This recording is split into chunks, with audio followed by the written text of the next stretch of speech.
Good afternoon, everyone. Welcome to this webinar on Dapat All, an expression of CURA Personalis in empowering the youth towards local development. This activity is organized by the Ateneo Naga University Center for Local Governance in coordination with the Graduate School, Master in Public Administration, and Master in Business Administration cluster. I am Malu Barceliana of the Ateneo Naga University, and I will be the moderator for this webinar. This activity is streamed live via the Ateneo CLG YouTube channel and the Ateneo CLG FB account. With this, I formally welcome our participants and viewers who are streaming live using the platforms mentioned. Not only those from Ateneo Naga University community and those based in Naga and its outskirts, but those coming from all parts of the country and the world. Let us now proceed. Friends, our speaker who is with us this afternoon will be sharing significant inputs relative to the topic. To cite, the Philippine Youth Development Plan covering 2017 to 2022 enjoins all state duty bearers at the national and local levels to maximize the participation of the youth in nation building as responsible and proactive citizens. The state recognizes its responsibility to enable the youth to fulfill their vital role in nation building. Thus, the passage of the Republic Act number 8044, or the Youth in Nation Building Act. With this, the challenge to respond to this calling for participation and engagement lies on our youth. This is what will be shared to us by our speaker this afternoon, how he specifically expressed his civic participation and engagement, highlighting the Ignatian Jesuit characteristic of cura personalis, which is Latin for care for the whole person. It comes down to the respect for all that makes up each individual. This is part of the mission and purpose of Jesuit universities, which goes beyond intellect of the head. It means that care should be exercised for all aspects of one's being. To formally start off, we will now have the presentation and discussion of our speaker. We shall have the reflections and reactions of our reactors and move to the open forum after the presentation of our speaker. Our speaker is Mr. Kenneth ABANTE. He graduated as valedictorian from Ateneo Naga High School and Ateneo de Manila University. He was once awarded as one of the most outstanding students of the Philippines and received countless recognitions for taking initiative and being astute at solving problems. On top of that, Ken also pursued Master in Public Administration in International Development as a joint Japan World Bank Group Scholar at Harvard Kennedy School. His master's thesis, titled Minimizing Smuggling and Restoring Public Trust in the Philippine Bureau of Customs, received 2 Derek Bock Center certificates for distinction in teaching undergraduate economics, the 2019 Outstanding Second Year Policy Analysis Award, and the 2019 Raymond Vernon Award, which is awarded to the student who best personifies the values of the program. Currently, he is a research faculty of Ateneo de Manila University, as well as the former Chief of Staff for Strategy, Economics, and Results Group at the Department of Finance. He also authored a number of articles on various social issues, offering both information and inspiration to its readers. Last April, Ken also leads a civic engagement project to track and monitor the budget for the government's pandemic response. Smart, compassionate, principled, and committed, Kenneth Ibasco is all that and more. Friends, let us all welcome Kenneth Isaiah Abante. Ken? Hello po. Marahil na hapon po sa ito, boss. Marahil hapon.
In politics or in our communities, we need each other. No? And then we should continue to push so that we can form communities of hope among engaged citizens.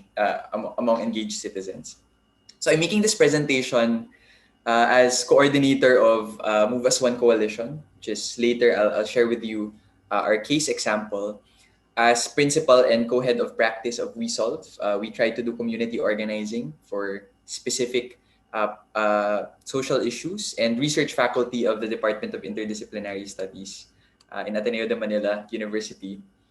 And also as a proud Nagueño, also based in Canaman. So I wanted to start the conversation with this question.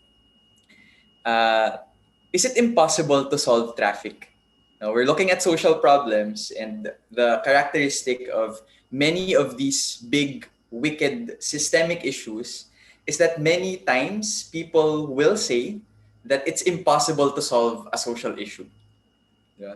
So the question I have to everyone is it impossible to solve traffic? And many people will point to European countries saying, hey, Amsterdam has, or other European cities or other US cities have solved this problem of traffic. And they will say that if you want to pursue a certain reform similar to Amsterdam, they will come back to you and say, in the Philippines, we are not Amsterdam, which is true. But they kind of forget that if you look at the picture to the left, that this was Amsterdam. Parang EDSA. Increasingly, parang magsaysay. Di ba? This was Amsterdam in I think the 1970s, that certain decade. They also experienced traffic. But if you look at the picture to the right, they were able to transform their streets to move people, not cars. And you have to wonder, how were they able to do it? It was not just the politicians. It was a community that said, we had enough. And we will organize to make sure that our streets become safer for our children. So when the oil crisis struck in Amsterdam over these decades, they said, we cannot be dependent on cars. We have to make sure that our streets are safe and accessible for all, for walking, cycling, and public transportation. And that's what they did. and they're successful at organizing these in their cities. No? So bakit hindi dito sa Pilipinas, di ba? And why is this doubly important? This is doubly important because, again, this is the crisis that our generation is inheriting. More than a tenth of global carbon emissions are from road transport. In the Philippines, actually globally, I think this is the fastest growing sector, of which around 3/4 of all greenhouse gas emissions come from road vehicles, like cars. No, and it's critical for us to be able to transition out of this carbon system, no, and have better and more sustainable transport. Lalo na sa atin, sa Bicol, just one of the most vulnerable areas for typhoons. No? So it's critical to be able to solve that. So to the question, how to solve traffic, the interesting thing is, this is actually a trick question. No, because solving traffic is not the problem, actually. So traffic is the manifestation of a system that prioritizes cars over people and over nature, actually. And what is clear is we have to reframe the narrative of traffic. Sabi nila imposibleng isolve, di ba? To mobility. So is it possible for everyone, regardless of age, gender, ability, political belief, religion, to be able to move from point A to point B? Diba? And these different modes of transportation are just diba, modes. They're transport modes from point A to point B. So allow me to show this wonderful graphic that I got from this link. Can you see this? Can you see this Twitter image? Yes? No? Yes? Yep, nakita namin. Yeah. So if you look at this, more than a 10-lane car, hindi ito rocket science, no? So how do you take away space from cars while giving them more space at the same time? So this is transport economics in 20 seconds. No, our streets are currently car dominated, but they're a very inefficient way of transporting people. Right? Isa lang o dalawa sa kada, malaki yung mga sasakyan. Diba? But if we have cars switch to buses or PUV only lanes, ayan, and then to cycling, to walking, we can take away and even narrow our roads so that there's more space for trees, for plazas, for housing, right?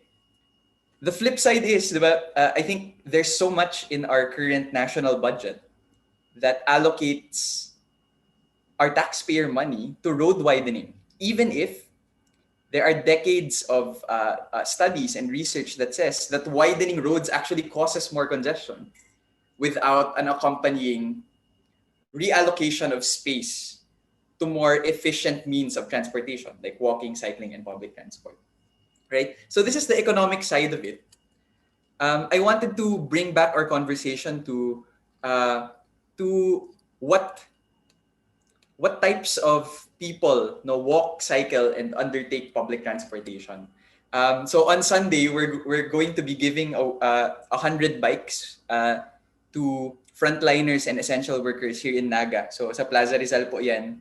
On Sunday, we've already selected the 100 that will receive this, and it is actually heartwarming. It's very interesting to listen to these stories kasi may mga nagsasabing yung mga bike daw pang social lang yan, yung mga bike lanes pang social.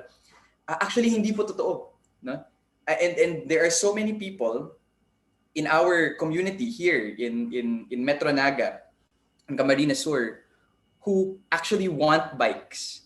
And the reason why they say that is because even public transport for them is a necessity, is a luxury. No? So a woman, a mother, would rather wake up very early, 1 to 2 hours early, walk for 1 to 2 hours to go to Naga from a far area, and save the money that save the money on say 100 pesos. Say she earns 300.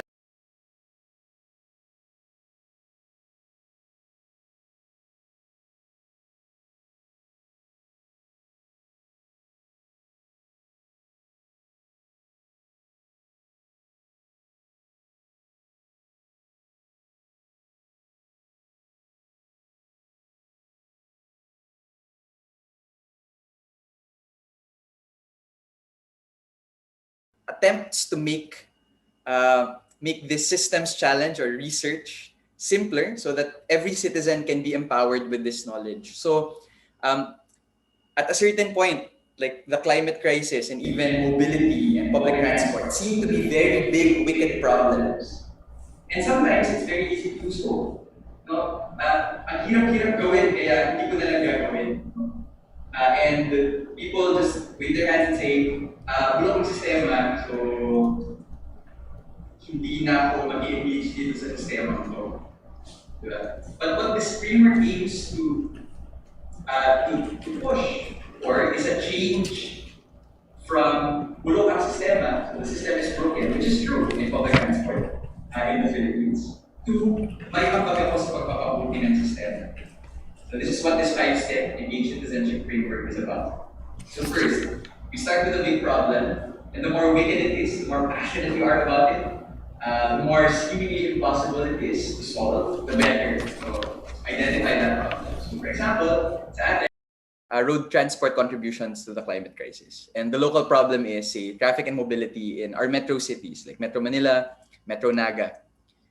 Second is you do research on the big number. So it's very important to study the issue. So nasabi ko na kanina yung climate statistics, but also this equity. No? Nasabi ko kanina na it's a very inefficient use of very finite road space. I call this the great inequality of our roads. So buses and other public transport carry 72% of people, but are only allocated just over a tenth of road space, which is a terrible, terrible use of our road space.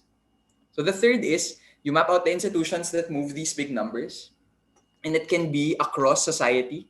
A big systemic issue requires a whole of society approach. But what does that mean? That means listing down the institutions that move these big numbers. So, for example, in government, you can push sa Department of Transportation, Department of Health in their active transport team, the Department of Public Works and Highways, and lobby our district engineers to be able to do this, or join the amazing bike board of the Naga city government, which has been so supportive of our Metro Naga cycling and walking community and Move as One. You can join private firms in infrastructure and design. You can join media that reports on these items. You can join civil society movements like us here at Move as One Coalition or Alt Mobility, which are commuters' rights movements. Or you can join the academe. Join Ateneo de Naga's research group. Join UP and SERP. Join Ateneo de Manila's FASTER team for data. The fourth is you understand the teams and ask yourself, how can I train to join these teams? So you can join the bus or the rail team, say, for example, of the Department of Transportation. And again, the flip side of having a very complex problem with many different aspects to it is that you can contribute in also many different aspects of solving that issue. So you can study not just transport economics, you can even study philosophy of the city, even political science, understanding power structures. You can study information design, communication, humanities, and engineering. So that the fifth step is we can deepen our purpose towards engaged citizenship. That really starts with listening to others as we journey from self-awareness to understanding our communities, to understanding what our place is in our communities and how we engage our systems, so that our statements of purpose can evolve from mostly profession-based statements like I want to be an economist, where there's nothing wrong with wanting to be an economist or a doctor or a lawyer. No, but we also always have to ask the question, you're an economist for what? For whom? Why do you want to become an economist? After undertaking that 5-step method, into a more nuanced statement that may read something like this. So globally, a tenth of carbon emissions come from road-based transport, mostly from cars. In the Philippines, a fifth to a third of a poor family's income is spent on transportation. I know the poor are disproportionately affected by long lines, choke points, climate crisis impacts, and air pollution in congested roads in our metro cities like Metro Manila, Metro Naga. And so I am called to improve public transport and mobility in my country. I want to see a fair and just transportation system that moves people, not cars. I know I am good at and interested in economics, so my specific response to this call is to become the best transport economist who can perform route planning for the Department of Transportation or even the bike board no, in Metro Naga. So dito pa lang, merong mga spaces na to. To start living out my purpose, I must study economics, read lots of books on transport, research on this question for my thesis, volunteer in Move as One Coalition, and seek internship opportunities in this field. So this is a journey towards engaged citizenship such that our attitude can evolve from our anger and despair about how much the system is broken to I can do something about it. And it's possible to change that system if we work together. The last thing I wanted to say was that, the last framework I wanted to share was that we need to engage in our political processes. No? And I wanted to summarize and synthesize the 2 years worth of lessons I learned in graduate school in this one 2-minute introduction to this system. No? So in order to understand how to be able to solve or push for a policy reform that tries to push for a bigger systemic change, no, meron daw 3 elements. So to the question, will the reform succeed?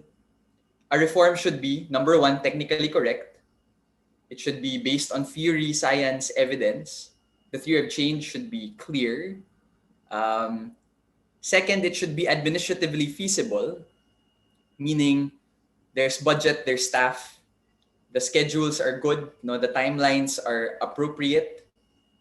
But third, and I think this is something that is glossed over by many, people disengage from this third item, is it should be politically supportable, meaning the decision makers that are supposed to make those decisions about these systemic issues, there's an alignment of power towards, say, better protected bike lanes in our city, or say, better contracts for our transport workers. So yun yung tatlo. No, but I improve on this framework and translate it into Filipino kasi medyo fancy yung pagkaka-term nila nung framework. Simple lang siya. Again, this is not rocket science, di ba? So, dun sa question, nagagana ba ang reforma? Tama ba? Hindi lang dahil sa teorya o dahil sa ebidensya, pero is it really the right thing to do? So, this is an improvement in this framework in that it also considers ethics. Second, kaya ba? Pangatlo, susuportahan ba? Tapos kung hindi tama, kung hindi kaya, tapos kung hindi susuportahan, paano magiging tama? Paano kakayanin? Paano susuportahan? But the key is, we should engage our decision makers in our political processes here at home. And that's why part of Move as One's movement and the Metro Naga cycling and walking community is that we engage with our city government. And they've been actually very, very supportive. So dun din ako natutuwa. The last thing I wanted to mention is an illustration of these frameworks. So sino nga ba talaga kami dito? So we're Move as One, where we have over 140 organizations and over 77,000 individual petition signatories. We're pushing for a budget from the national government na 185 billion pesos worth of urban mobility solutions. Our group is pushing for a transport system and mobility system na ligtas, makatao, at para sa lahat. And this is my last slide, and this is the key to having an attitude na we can change the system. We can only do it together, really, in a community. And the conclusion that we have is, politics can divide or empower, Many people in power want to divide our community by saying you can only be Dilawan or DDS. No? But I want us to go beyond those labels and really understand and listen to each other. No? And Move as One kind of is like a protest against people who say we need a savior. No? But no, we need each other to be able to do it. No? Not any one politician will solve our country's problems. Right? Kailangan sama-sama. Kaya kapag sinabi namin padadaanin namin yan sa politika ng Move as One, what that means is not mag-aaway-away kami. What it means is it's going back to the roots of what politics should be. Politics should be about the people who are most affected by the reform get a chance to draft the reforms themselves. So in the way that we organize, we make sure that transport workers get a chance to draft their contracts. The cyclists get a chance to be able to identify routes and be able to push for better cycling and safety mechanisms. Persons with disability get a chance to push for better inclusive systems. The doctors get a chance to draft the public health regulations surrounding public transport, among other things. And business groups also get a chance to say, hey, these are the parking areas where we can convert car parking spaces to bike parking spaces, or have shower facilities in areas so that our workers can have areas to shower when they're perspiring, after biking or walking to work. So again, politics can divide or empower. Let's choose, and let's not be satisfied with the politics that divides. It's important that we listen to each other and really push for reforms together. Again, we can change the system. It's very hard, but we have to do it together. Thank you. Okay, maraming salamat, Ken. So thank you for the insightful and inspiring presentation. So Ken highlighted the 5-step engage citizen framework, and he utilized the issue on traffic in highlighting this engaged citizen framework. So as mentioned, he shared that we have to start with a big problem, do a research on the big numbers. Then there's a need to map out the institutions that move these big numbers. Then we have to understand the themes. And lastly, to deepen purpose towards engaged citizenship. He also shared with us the Trinity model of reform to engage in political processes. And as cited, as mentioned, there is this what we call technically correct, okay, and there is this Filipino or Tagalog version to explain this, which is tama ba? Question. Then also second is administratively feasible. Also in Filipino as translated by Ken is kaya ba? And the last one is politically supportable, which is susuportahan ba? Okay. So then he shared with us this Move as One coalition. Okay, I suppose we're now ready for the reflections and reactions. So we'll now proceed to the reflections and reactions to be shared by our panel of reactors composed of representatives from our Master in Business Administration and Master in Public Administration students organizations, and the Director of our Office of Student Affairs. Aside from the reflection, they will be given the chance to raise their question or clarification from Kenneth, and they will be allowed to have a follow-up question if there is any. We will start from Mr. Rodolfo or Sunny Bertus. Okay. Sunny is the Director of the Office of Student Affairs of the University. Sunny? Sir Sunny. Thank you, Mamadou, and of course to you, Ken, for your presentation. May I say that you're being very young and yet very well engaged in all your projects and advocacies is truly inspiring, especially for your fellow youth. And what is more inspiring is that you're doing all these works during this time of crisis, which means that you have experienced extra challenges in trying to communicate your messages and goals in getting like-minded people and organizations to collaborate with you or at least support your causes. Well, especially in working with varied government and non-government agencies. But I think that your creativity and your sense of innovation and may I say your strong political will have enabled you to push through and accomplished significant things. So for that, I'd like to thank you for working for the country, and of course, congratulations to you and your team for a very well job well done.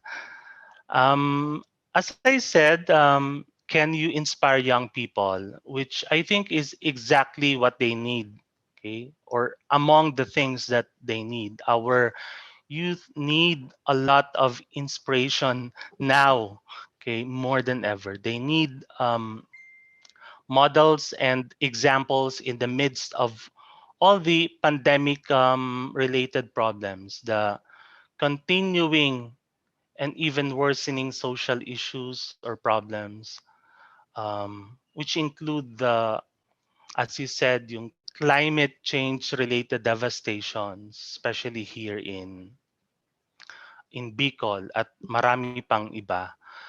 Our young people today, as we know it, are in their homes, okay, observing the health protocols, having their own share of burdens. And some of them are probably complaining about their modules or classes online, ranting about the unstable internet connection and wishing for the old normal to come back so they can reunite with their friends and loved ones. And these are very valid concerns, I think.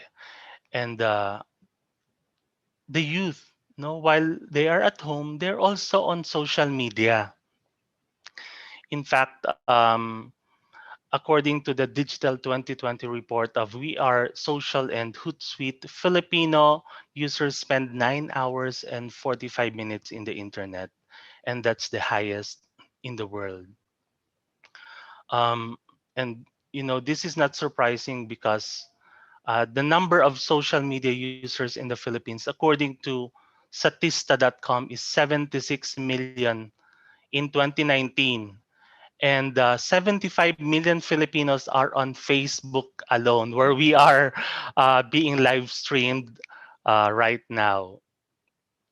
I can imagine the figure is even much higher during this time when everyone's online. And in another report by the Pew Research Center, the young people are on social media. Specifically, 94% of the 18 to 19-year-old respondents in the said research use the internet.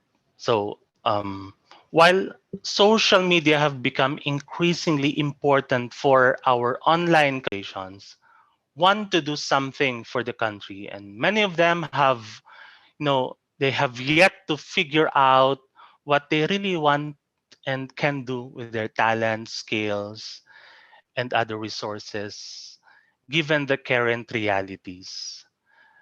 So, venues and opportunities for theories and concepts of leadership and citizenship participation or engagement, gaya nga ng na-share mo sa amin ngayong hapon, these are very important and would definitely help the young people understand foundational values and hone their skills, uh, know the theories of engagement, etc.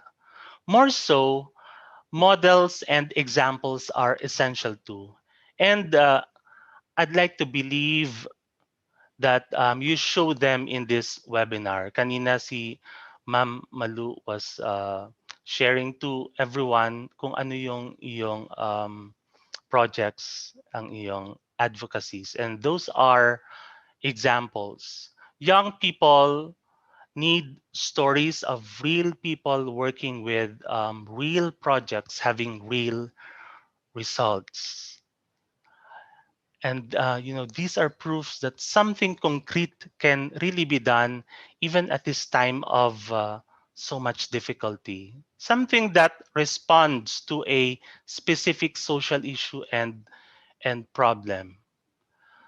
They need examples that collaboration is feasible, that a government, be it local or national level, can listen to and support youth-led or civic society initiatives. Kasi nga, marami ang cynical, marami ang nagdi-disengage with the government because, aminin natin, merong mga hindi nagtitiwala, merong na-frustrate. Pero meron namang nagpapatuloy and nagsasucceed tulad mo, Ken. Of course, it's not going to be easy as there will be rejections, expectations that need to be tempered, and also certain compromises. But yes, the youth can still be ambitious in their goals. The youth can still dream of better things for the country. And thank you for showing us that today, Ken. I hope that the young people who are watching today or siguro later would be inspired to reflect on themselves, and their purpose, and find ways to realize them. Of course, it's going to take a lot of time, pero ayun nga, we need our youth to be patient and to be persistent in their dreams, in their goals. I am sure that the youth are not alone. There are like-minded and generous individuals who would be willing to support them. Examples na dyan ay yung mga taong nasa kani-kanilang eskwelahan. Even people from the government who are very much willing to listen to them, to collaborate to them, to support their causes. So I think that's it for now. Siguro later kung meron akong question or other insights, I will surely share it. Thank you, Ken and Ma'am Malu. Maraming salamat, Sunny.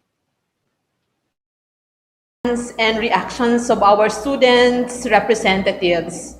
Let us start off from Mr. Charles Michael Salas of the MBA program. Charles? Thank you, Doc Malu, and of course, good afternoon to everyone. Foremost, I'd like to thank, of course, my fellow professor in the Ateneo de Naga Graduate School, Dr. Marlu Barceliano, and the rest of the CLG community and family for giving me the privilege to be one of the reactors. And of course, our speaker, who happened to be my fellow in the 10 outstanding students of the Philippines alumni community, for giving us significant insights and inputs. No, I am Charles Michael Gastillo Salas, an MBA student of Ateneo de Naga University and the youngest serving municipal councilor of the municipality of Nabua, Camarines Sur.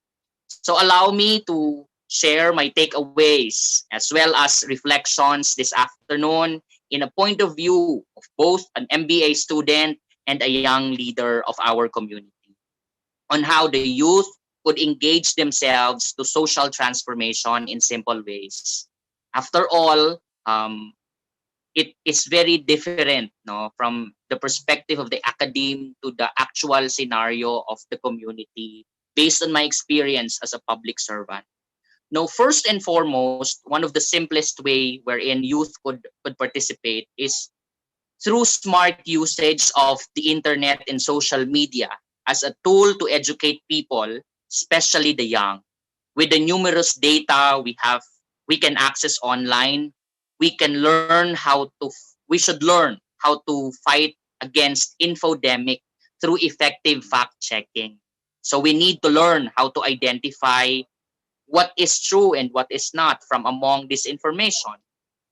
Of course, the second one is my encouragement to everyone to be involved in the cause that they believe in or something that is close to their circle. If, for example, if you are a painter, you can join groups that express their views on certain issues through painting. No, as shown by our speaker, Sir Ken, we should be engaged in in in a system wherein our interest is there. No, there are many groups with noble intent to help our community. By this, we can do our share for community development. The third and the final, and I consider this one of the most important um, thing we have to do, especially the youth, is by exercising our right to vote, by involving and engaging in political process. So we need to register and participate in voters' education. For I am confident, as I always say to my fellow youth and other constituents in the municipality of Nabwa, that election is the only time when we can genuinely remove inequalities in our society. There will be no president of the republic, no senators or congressmen or municipal councilor like me. There will be no rich or poor. Each of us is only entitled with one vote. So we need to protect our votes. We must choose leaders without any intervention from any candidate. It should be the sole choice of the voter. So in general, change is a choice we are making every day.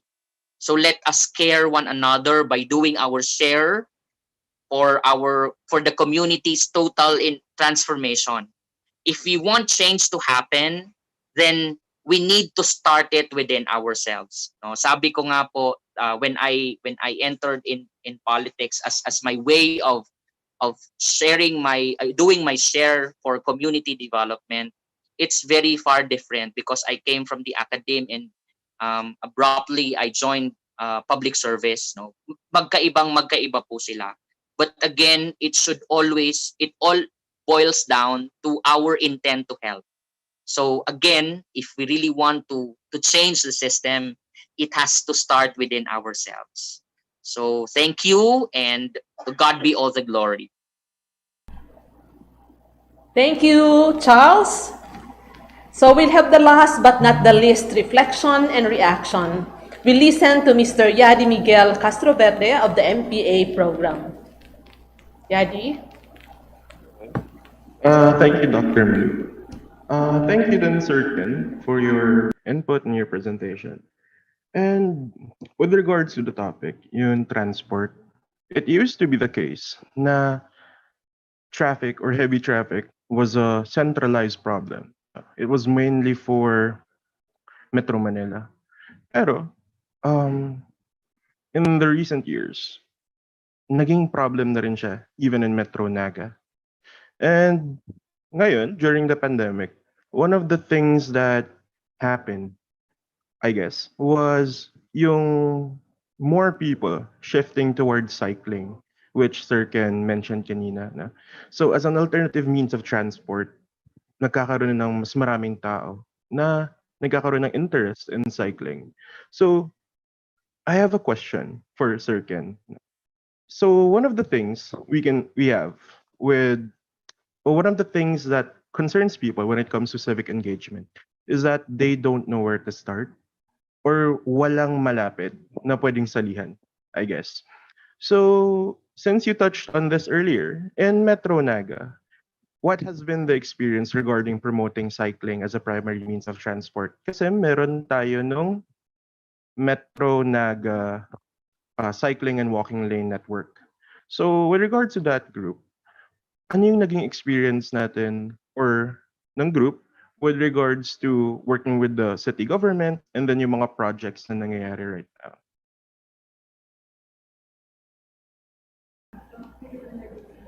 Hello. Hello, Ken. Oo. So, may tanong si Yadi. So, the question is actually for Ken, our speaker. Yes, Ma'am Malu. Okay. Thank you, Yadi. Si Yadi is actually also part of this group and has been helping us with, especially engaging the education community. But when we did start, I think so prior to this engagement, I had been organizing po sa national level to have, better budgets in Congress. And if I compare siguro our experience pushing national agencies versus dito sa Naga, ay nako, ang dali-dali mag-organize dito sa Naga.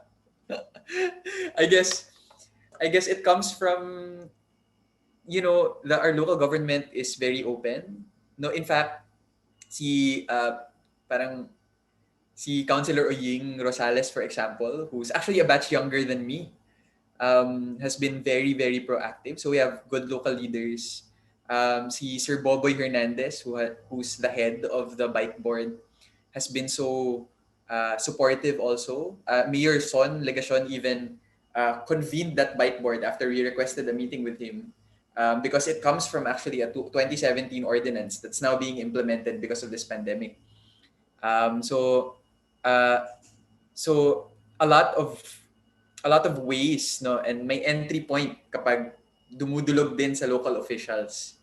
And the second thing I wanted to say, so diba, there's an opportunity to engage the government process, but civic organizations and community organizers have the responsibility to make sure that it's a diverse set of organizations that one represents. So for example, diba, kailangan may kasamang business. So Metro Naga Chamber is represented, or JCI Pili is represented. The education sector is represented. May healthcare workers kaming sinama dun sa group so that they can push. May mga environmental planners who are also part of the group. No, so they were able to share dun sa group. Meron kaming weekly meetings where we discuss ano yung updates dun sa mga projects and yung mga requests na hinihingi din ng bike board. So we're plugged into the process, and our attitude was not ito yung kailangan yung gawin, city government. Diba? It was the opposite. Parang, where can we help? We know that the city government is planning XYZ events. Is there a way for us to help in some areas? So if the approach is, what can we do to help? Also, the government becomes more open. It's also the similar case with national government agencies. There will always be some like really good career public servants, as career civil servants, even in government. So I think the role of civil society organizations is to find them and support them, even if there are disagreements in some areas. So yun yung experience organizing in Metro Naga. It's so much easier than organizing in the national movement. It goes to show also how open citizens are in Naga, and how kailangan lang itap tapos, sige, game, gawin natin. So young people also, a lot of young people in this group. So one person, for example, si Ingrid Heras, who comes from Magarao, is leading our user experience research, for example, for building better bike lanes. So nag-interview talaga kami ng mga cyclists. So what do you want to see in our bike lanes? Ganyan. Para centered dun sa user yung approach. Meron ding mga nag-offer ng help from the Netherlands Embassy in the Philippines. And nag-donate din sila through Move Us On Coalition ng mga bike lane manuals. And we're planning more technical engagements there soon. So finding those opportunities to help helps build yung trust between the citizens and the state. And it also helps the national transport movement, because we can just say, hey, this is what we're doing in Naga. Other cities can learn from what we're doing here. Ang haba-haba ng sagot ko. Okay, so salamat, Ken. Nasagot ba, Yadi? Oo. So yung hina-highlight po ni Ken would really be the engagement and participation of the different sectors. So then yung approach, okay, would actually be, again, as mentioned, based on the user. Sino po yung magbe-benefit nung as mentioned, as highlighted by Ken. Okay, so do you still have query or question, Yadi? Thank you. Okay na. So let us now proceed to our open forum. I will start off with the questions forwarded to us. Okay, so here's one. So I'll read the question. So how do you think traditional politics and local governance affects the youth's political leanings? So can we hear your thoughts on this, Ken? So how do you think traditional politics and local governance affect the youth's political leanings? Ma'am, okay na po bang i-clarify what traditional politics means in this context? Okay, so I don't have any way of checking out who raised that question, so probably okay. So Ken, Maybe at least yung at least what commonly understood as traditional politics na parang may padrino, ganyan. Yun po ba yung So probably that's the way So we that's understand the traditional interpretation. politics. Parang may padrino, ganyan, kailangan may cut, kailangan may vote buying, ganyan. Yun yung mga nakaka-disengage sa mga tao. And to be honest, that was also one of the reasons why I was disengaged for decades. And actually, because I saw, local politicians buying votes. It's terrible. And for a young idealistic person like me, I think by then I was less than 10 years old, I guess. It's heartbreaking to be able to see that. And you don't want people buying votes. Right? So for a decade or so, I meron akong view na why would I ever want to join government if this is the old corrupt system? Kakainin ako ng sistema. Diba? Parang yun yung normally nafe-feel. I want to do something good, but should I engage in this system and risk being tainted by the system? No, but then I realized after siguro more classes studying political science, studying and really listening more to communities. Parang if everyone thought that way, then government would not improve, right? And the goal, I think, of civic movements like ours, right, is to try to show that there is a way to engage where you can keep your principles intact, while being also open and flexible to compromise and consensus in some areas where it's just not possible to have everything that you want. So I'll give you an example. So our example is on the way that we organize for transport workers. Now there's one view that says, and they've been really affected by this pandemic, right? For many months, they have not plied their routes. And some of them are begging in the streets. And I think that's an affront. I'm terribly offended by the fact that there's very little services to them. So when we were organizing, parang one way to approach that, both politics and protest are necessary. You can protest on the street. That's part of civic engagement. And kasama namin sila doon sa pagprotestang yun, na bakit hindi inaalaw yung mga jeep.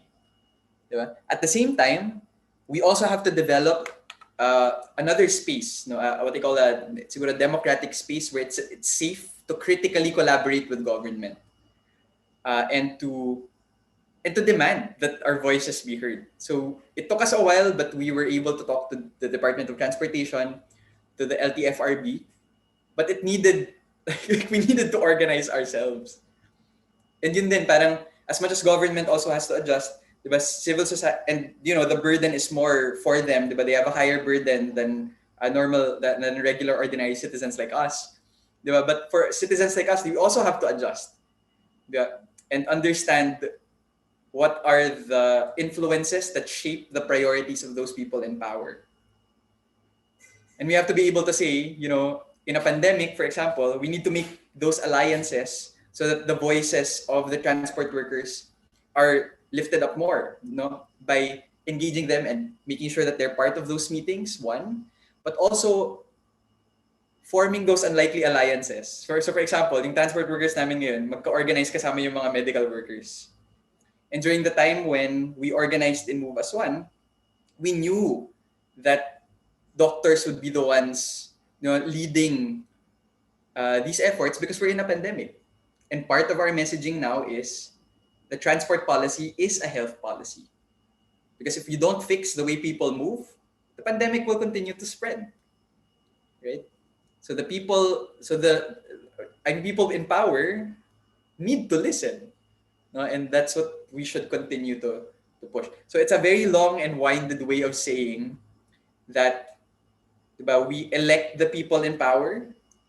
That's one way to engage. That's a very important way to engage. At the same time, we have to build these spaces in which we can continue to keep our principles intact while also being open and flexible to some changes. Like for example, itong PUV modernization, diba? It's not that the transport workers are against the idea of having more environmentally compliant vehicles. Diba? No, that's not their concern. Their concern is they're afraid that they will be phased out in a modernization because 120,000 pesos lang yung equity subsidy ngayon. Diba? But if you increase that to say 500,000 pesos, given the cost of a modern unit of around 2 to 3 million pesos, then people will have greater trust, diba, na government is not out there to phase these jeepneys out. Diba? These are not unreasonable demands and government should listen. Ken, so sometimes it would really be very difficult. So we need a balancing act in really getting the views of the different stakeholders. Okay. So now we'll move on to the next question. So why do you think some youth are not interested in local development and governance or politics in general? So bakit kaya marami are not really engaged and would not be interested? Ken, can we hear your thoughts on this? Thanks, ma'am. Pero actually, iniisip ko baka si Charles or si Yadi also have thoughts about this issue. Kasi Charles is like a local official and may have really may have reflected on this for longer. Yes, because the youth is probably not interested anymore to be engaged in political processes. It's because one, they don't see changes in the system. Number two, they are not well educated about the value of participating in the voting process. They don't get that that important, no? They don't see the importance of that. Akala nila pag isang boto lang naman yan. And number three, iba na kasi yung focus ng youth ngayon. They are more about online, no? Ayaw na nila yung nagbibilad. They don't want to feel discomfortable. They don't want to feel that. They always want to stay in their comfort zone. That's why we need to revisit. We need to revisit also our curriculum in the academe on how we could be able to bring back this energy to the youth in order for them to participate in political processes. So ganun ko kasi nakikita eh. Once an institution, an academic institution has a good program of community, especially in community involvement, nandoon sila. Napapansin po natin, no, sa social media, ang mga nakikita natin sa mga social media posts ng mga youth is all about complaints. They are all complaining. Walang internet, walang tubig, kulang ang relief. So these are complaints, no? Doon nila ini-air sa social media because sabi nga po ng OSAS natin, ito yung highly used na platforms ng mga youth ngayon. It is true na most of the time of the youth are now spent in social media. So probably, again, based, as I mentioned earlier, in order for us to bring back the energy of the youth to participate in political processes, we have to utilize social media. We have to make it as a tool in order to to spread the information which is validated. Thank you. Hi, Mamalu. I'd like to also share a few thoughts on that. Sunny, okay, go ahead, please. Yeah, yung question kanina about traditional politics, I think has a lot to do on the engagement or disengagement of the youth. But come to think of it, no, whatever is the response of the youth, okay, is a form of engagement. Because when we say about traditional politics, we refer to a relationship between the government, okay, the officials, and the people. And these people include the youth. Totoo, may mga na, kumbaga, totally disengaged who would like to be totally apolitical about things, neutral about things. And meron namang iba na who just, engage in that traditional politics. Okay? Sila yung posibleng sinasabi natin parang walang pakialam, pero sa totoo meron silang engagement. It's just that I think, okay, decades and decades of experiences in political, traditional politics, yung exposure ng tao at ng mga kabataan, yung miseducation, yung frustrations every every time, okay? Parang na desensitize na ang mga tao, ang mga kabataan. Worse, yung ating experiences, yung ating exposure have seemingly normalized yung traditional politics, okay? And yung mga characteristics nito tulad ng corruption, election-related na mga problema, and iba-iba pang subculture ng traditional politics. So, I think bago natin tanungin kung bakit nag-disengage ba ang mga kabataan, is that totoo ba ito or meron silang engagement, kaya lang para sa atin hindi ito right, hindi just, hindi moral, kumbaga taliwas sa ating stand, sa ating mga pananaw. Okay, when we're talking about yung political spectrum, pwedeng nandito tayo sa pro, sila nasa anti. Lalo na ngayon na masyadong intense ang divide between people. Okay, so siguro tanongin rin natin kung ano ang quality. I think that's it. We ask the quality of the youth's engagement, and we ask to ourselves na sa tingin natin ay pwedeng makatulong sa kanila. Ano ba ang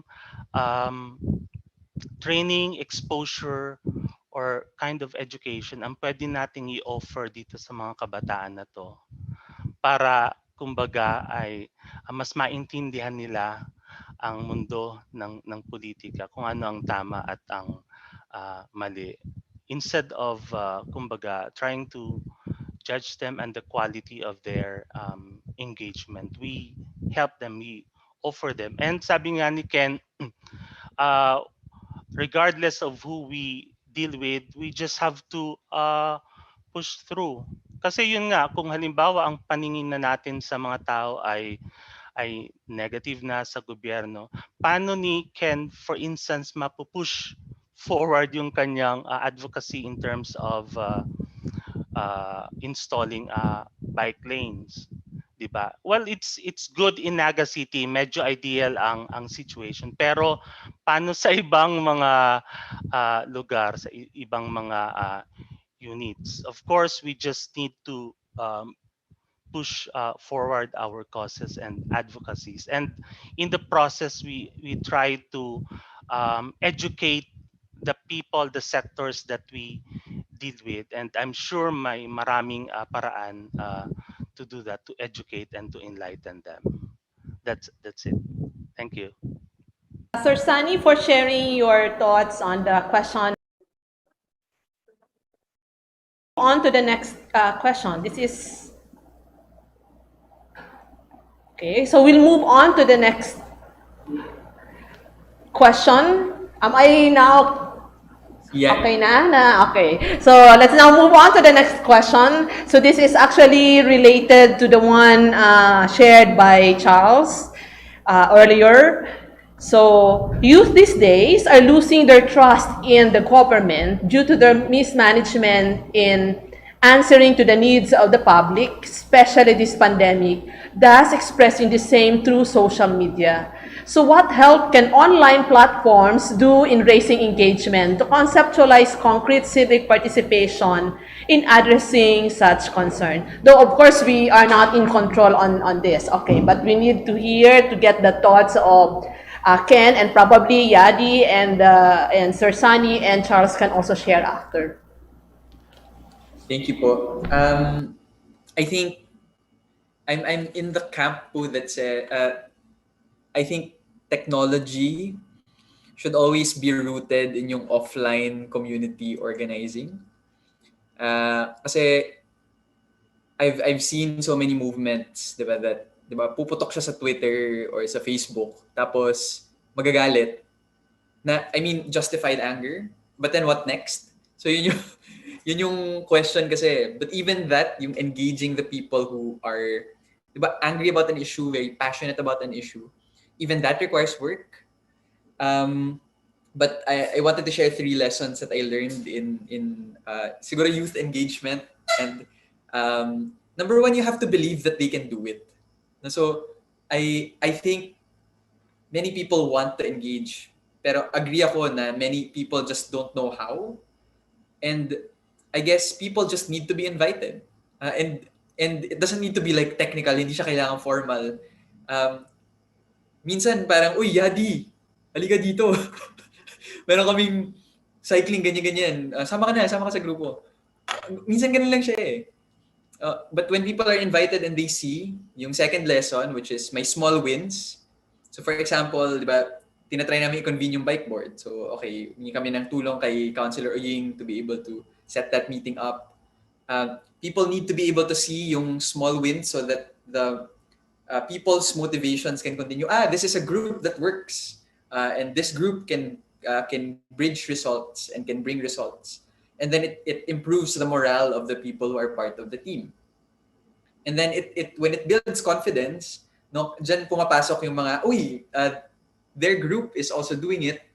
And then when we communicate it to social media or to news agencies, to radio stations, like Ingrid and I did last Sunday to promote Donate a Bike, Save a Job, more people see that, okay, sige game, sama tayo dyan. It's an inclusive community. And then yung third lesson in organizing, I think, is patience. No, we can't have everything. I mean, we should have everything tomorrow, but I mean, hindi yun kaya, di ba? Di ba kaya ba, tama ba, susuportahan ba? Tapos, for you to be able to build support, actually, it needs some time to be able to pursue that. For example, research does take time. So okay lang sa amin na kahit January namin i-present yung results ng study namin, at least that gives us more time to bring more people into the advocacy of better walking and cycling. And then guidance ng mas senior sa amin. Napakahalaga nun. So when we did see that Sir Boboy was willing to guide us, diba? When now si Mamalu, diba, Sir Sunny, are also saying, "Oy, sige game, just continue to do that." It also lifts our spirits, so to speak. Na parang, uy, community organizing is something that we can do.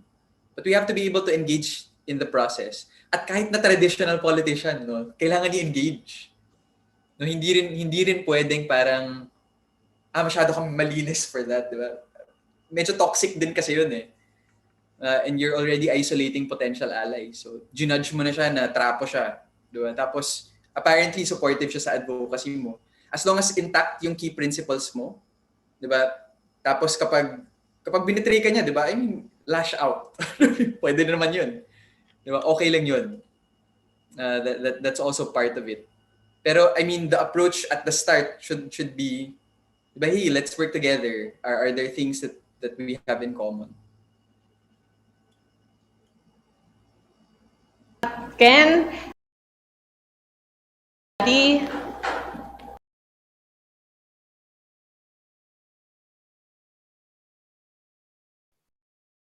Siguro po, relating it with yung previous question, I firmly believe na the youth has never been more engaged than today.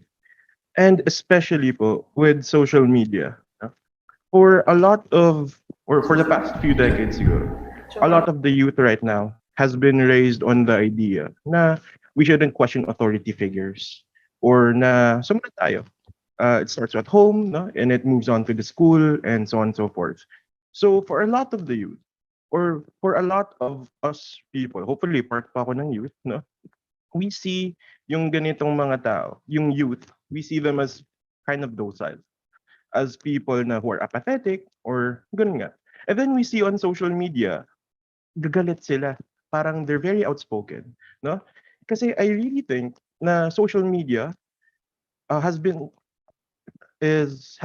like an escape for them. Na they don't have to answer to an authority figure, no? At least that's how the internet started. Twitter tayo para mag-express ng thoughts na ayaw malaman ng iba. Ngayon, if you look at Twitter, ang dami ng protesta. Pero that's a good thing, I think. Kasi it's a symptom. No, it's the start of people wanting to engage. And it's actually engagement.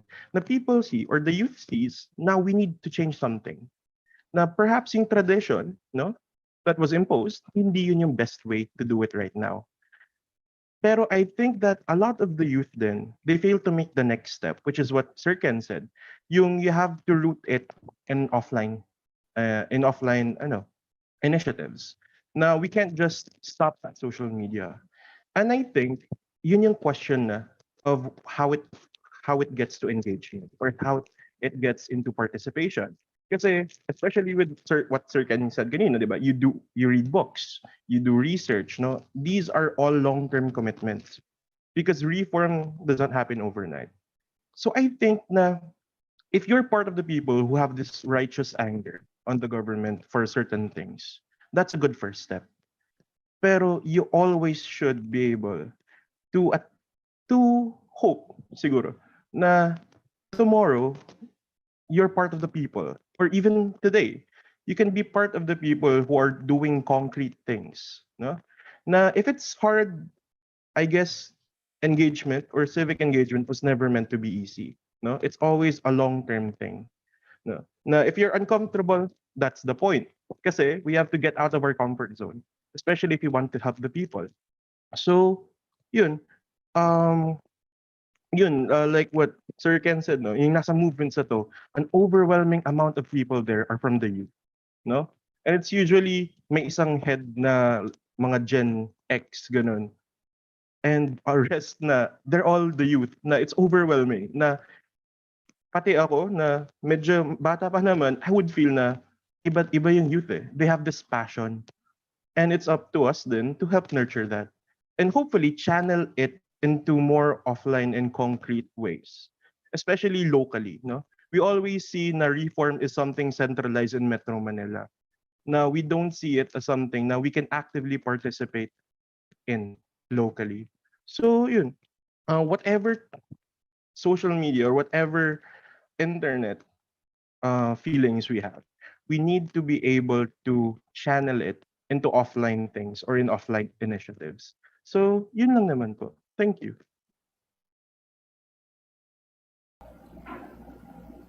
Okay na? Okay, yes, Yadi. Salamat for sharing your thoughts. So we'll end the open in as much that we would like to accommodate all your questions and clarifications the time would not allow us to do so. Thus, we'll just be forwarding all other questions to our speaker, and we'll request him to give his response, and we'll send it through your respective email. Besides, some questions raised have been responded to already by Ken and also with our reactors this afternoon. So we'll now proceed to the awarding of the Certificate of Appreciation to our speaker. So allow me to read the citation.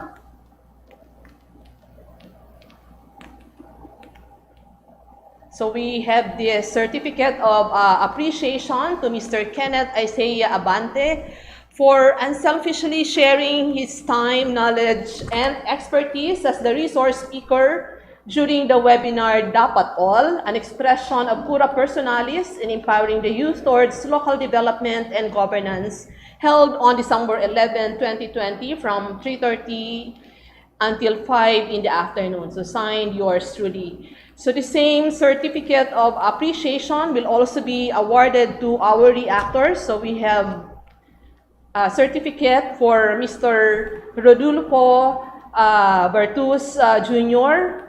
Okay, so this is your Certificate of Appreciation, Sir Sunny. And we also have Certificate of Appreciation for Mr. MIGUEL CASTROVERDE and also for Mr. Charles SALAS. Okay, so for our participants, as indicated in our guidelines, only those registered and who will be filling out the online evaluation form will be given an e-certificate of appreciation. So the link for the evaluation form will be posted online after this webinar. So maraming salamat to our speaker, Mr. Ken, and also to our reactors, Sir Sunny, and also to Charles and Yadi. So can we give them a virtual round of applause, please? So it has been an inspiring afternoon. So I suppose this webinar provided us an opportunity to really get inspiration from our speaker, including the one shared to us by our 3 reactors. So we use this tagline, Dapat All. So it's really Dapat All. So we should really practice, concretize this CURA Personalis.